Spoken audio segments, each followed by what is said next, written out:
Aula yang berada di kompleks Makorem tersebut diberi nama Andi Depu yang diambil dari nama seorang pahlawan nasional yang berasal dari Polewali Mandar. Beliau adalah pahlawan wanita pertama dalam sejarah kerajaan Balanipa yang gigih dan berani berjuang mempertahankan kemerdekaan bersama rakyatnya melawan Nica pada tahun 1946.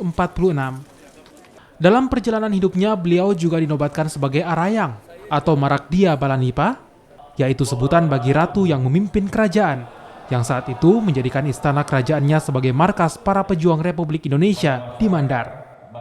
Dalam kesempatan ini, Pangdam Majen TNI Surawahadi mengajak masyarakat Sulawesi Barat agar memaknai pemberian nama Aula Andi Depu sebagai refleksi terhadap keyakinan jati diri bangsa yang bermartabat. Pangdam juga menyampaikan terima kasih serta penghargaan kepada Bapak Gubernur dan segenap unsur Forkopimda Provinsi Sulawesi Barat atas kesediaannya hadir di tempat tersebut. Jadi satu momen yang kebersamaan kita semua juga dihadiri oleh Pak Gubernur, ada para bupati, para dandim, kemudian dari Forum Koordinasi Pimpinan Daerah.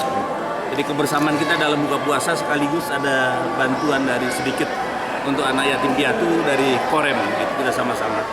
Kadang kita jujur, karena Korem ini awalnya di Pinerang, diulangi di Parepare, 142-nya itu, sebagian memang ada juga yang satuan batalionnya di Pinerang, dan kemudian bagian dari Balak Ajunya juga di Parepare, ini bertahap nanti pindahnya. Usai meresmikan Aula Andi Depu, yang ditandai dengan penandatanganan prasasti yang disaksikan langsung oleh Gubernur Sulawesi Barat dan Wakapolda Sulawesi Barat, lalu dilanjutkan dengan buka puasa bersama, sholat maghrib, serta tarawih berjamaah. Tim Liputan Kompas TV Makassar.